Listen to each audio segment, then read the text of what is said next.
July is where a lot of gardeners struggle or shut down. They are afraid the heat, the humidity, the ultraviolet exposure, the pest pressure, everything gets to them. And it seems as if they are fighting a losing battle because there's so much to contend with, okay? In this video, I'm going to tell you things that you can still plant in July, believe it or not. I'm in Florida, zone 10A, and there are things that can fight this heat and humidity and make your garden look good and you look good. I'm going to break them down for you. Okay, easy, moderate, hard. So you know what to tackle, how to tackle, and what to approach. But I'm going to give you the full array just so you know. I'm Deb, by the way. 2 raised beds to freedom. Fast producing raised beds, easy, economical, DIY, organic, minimal space, minimal effort. And I'm here to help. Help me, help you, help us all grow together in an economical fashion, but with big produce to show. So we are marching along with what to plant monthly, and this month it's July. And just so you know, I didn't pick any random thing to put on this list. If it cannot manage the heat or the humidity, it got cut. It didn't make this list. So here we are, and I'm going to tell you about it. Okay, so first things, easy. I have a thing here that I bought. I'm going to make a herb pot. Continue and I'll show you later. Okay, so I'm going to rest it here. I got a garden packet. I bought myself some survival seeds from Survival Garden Seeds. I like them. I like the array. So I'm going to show you what I'm picking out. So now for the easy. And I have a whole stash. Too big of a stash.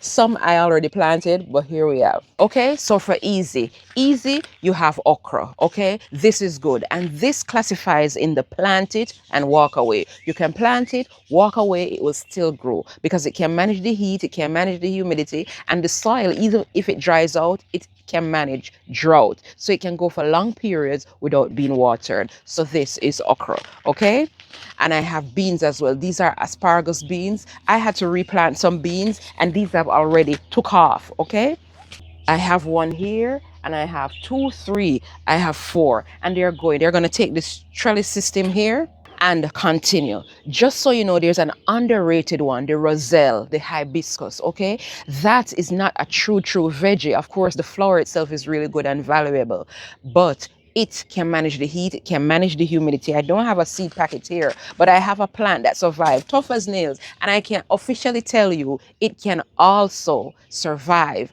herbicide exposure. It will still grow. Here it is right here. It's still standing tall. Okay, so that is another one to bear in mind. There are other things too. Flowers. You have sunflowers, you have zinnias, you have marigolds. Those are tough. I did get a pack of wildflower here, perennial. Okay, they, once it says wild, it means it is very tough.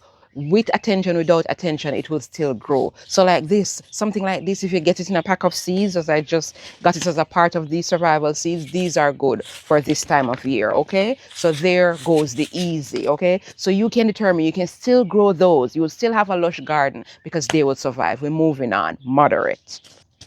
Okay, these are for the moderate. And when I say moderate, I mean, yes, you can plant them. Don't walk away. Don't look away. Still give them some attention and they will grow. But once they get over that hump, they're fine. Okay. And I'll start with the basic eggplant. Okay. Eggplants are tough. The only thing with them, once they have advanced and you see them start getting blooms, be careful. Make sure that the roots don't dry out fully, because the quicker the roots dry out, then those flowers drop. And if those drop, it means no eggplants. So pay attention to that, okay? Eggplants, another good one. Peppers is another good one. So let me tell you about peppers now. The hot ones, hot peppers are better. Hot can deal with the heat, so they will survive better. Okay, it will be better if you have transplants though, but if you don't, plant it, watch the root just as well. Moderation in terms of the watering. Don't make it dry out, don't make the soil dry out. They will rise above once you give them a little attention. Okay, tomatillos, I don't have those seeds, I didn't get them in this pack, but that's fine. That's another good one. Same principle. Watch the soil. Okay, maintain the good temperature of the soil and good moisture within the soil, and they will survive. Cherry tomatoes is another good one, okay? Yes, if you notice, tomatoes made the list. I did not say the big jumbo slicing tomatoes. No, cherry tomatoes. And there are herbs as well that you can start. You have basil, you have rosemary. Those are good. I don't have any of those seeds here. I didn't get any in this packet, but just know that those are good. Once basil gets going, the moisture is important, okay? The moisture and the maintenance of the heat, regulating the heat around the root is important, okay? There are others that are underrated as well for this season. You have ginger, you have turmeric. I don't know if you can see, I have ginger here in my beds. I have in both beds. Oh, yes, I have a giant one here, ginger. Now is their time of year, the warm soil. The warm soil, they love it. And remember, just as much as what you're seeing above, it's below. They develop more below because that is where the crop really is. So those are underrated ones and they will flourish. Just so, let me tell you this. If there is one thing I want you to take from this video, I don't care what it is. If you don't care about the crops I mentioned, whatever, just know one thing: maintenance. Maintenance in the month of July. Watering, mulching, paying attention to the soil.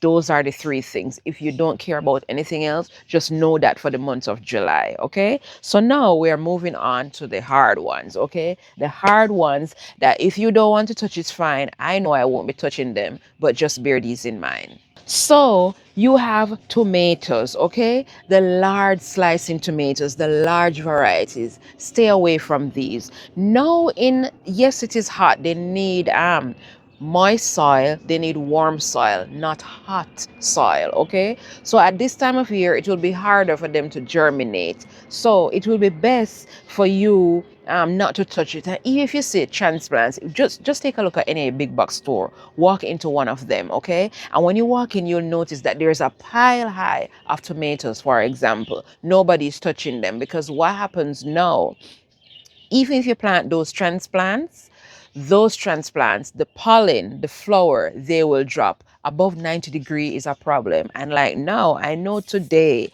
they put out a weather advisory that today will go up as much as 105 degrees. Now, can you imagine those flowers of the tomato plants? They're going to fry, okay? So that is the problem with the large slicing tomato varieties now. They are no-go. So I won't be touching these. There are others like cucumbers. Cucumbers is another finicky one. And it's not so the heat. You know, the other thing that bothers cucumbers now, the pest load. The pest load is like too much. The leaves are too finicky. And those pests, those aphids, oh, it's buffet season for them. Just know that these are no-go. Some other things that are no-goes. Lettuce, stay away from them. Yes, they love warm soil, but the temperature above isn't cool enough to maintain them, right? It is too hot. And what happens is, if they do germinate, it's like they just bolt straight from the ground because it is too hot for them to leaf, you know, provide a green leaf or what color leaf, whatever variety it is. This is a Lola Rosa lettuce. These are red, but the point is the leaves is what is the produce for these types of crops, and if it can't leaf good enough for you to benefit from it, it just bolts right away, it's a no-go. So stay away from those. So these are no-goes. These are not even plant and walk aways. These are just don't touch these, okay? Carrots is another one. So I have some varieties of carrots here, little fingers and imperator. These came in the pack. I can't wait to sow these, but I have to wait until the soil is much cooler, because what happens is the cooler the soil for carrots, the juicier they get, the tastier they get. Their taste gets sharp. That sharpness that you love, that is what you get from carrots when the soil is cooler, not hot.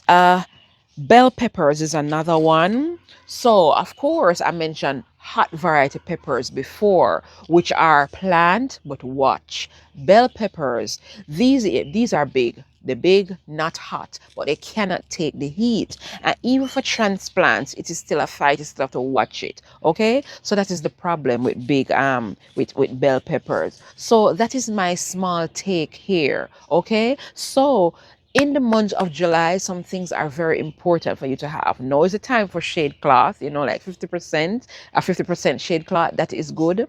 Mulching, consistent watering, those are good. So those are what you as the gardener need to focus on in the month of July.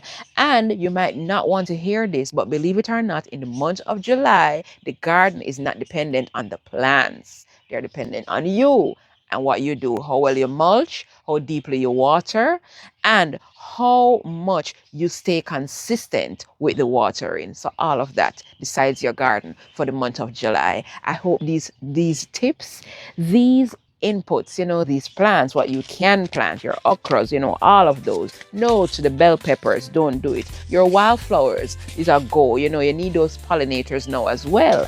So keep those in mind. Deb here with another one. Stick around. I'll be doing these monthly to help us grow together, harvest together, and become better at what we're doing. See you in the next one. Bye.